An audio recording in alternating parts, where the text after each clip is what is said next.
Health workers have received plaudits in their bravery being on the front line in the battle to control further transmission of COVID-19 pandemic. We are today launching a special designated isolation and treatment facility for our healthcare workers. But as efforts to contain the spread of the pandemic intensify, a threat by healthcare workers to down their tolls over allowances could upset the hard work. Within 7 days, if this issue have not been addressed, we shall be back here announcing a nationwide strike. We will no longer sit back and watch one kata enjoy the privileges and that are there in Kenya for labor movement for health workers when other workers are suffering.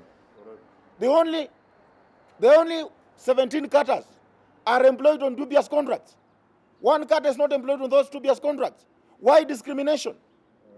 How are you having your sense in your mind when you are putting a Kenyan to earn 15,000 shillings under the current situation?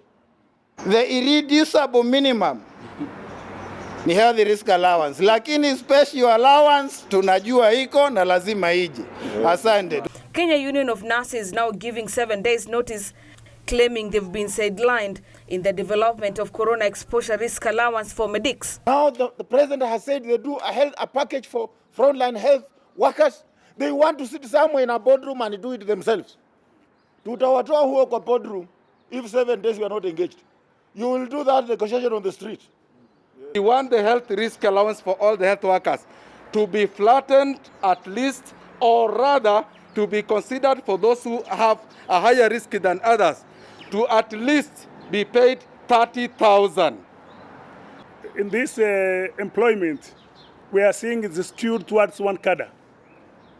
And those cadres, as SG Panyako put it, they are here in the boardroom at Happy House. Is Happy House a referral facility? It's not.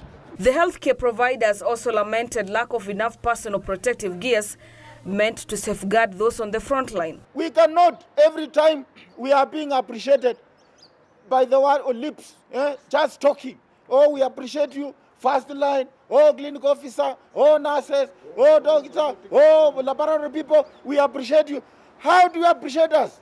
And yet we don't even have face masks.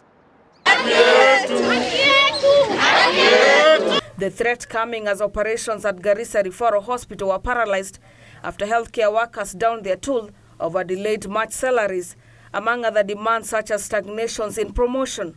Today we are on 23rd April. March salary has not been paid yet, when other counties are waiting for April salary. Therefore, we have decided to do a salary parade today. We have stopped healthcare services until our salaries are paid. The threat by healthcare workers coming at a time the country is battling coronavirus, a global pandemic that has claimed at least 185,000 people and infected 2.6 million people across the globe. Reporting for Channel 1 News, I'm Gladys Mungai.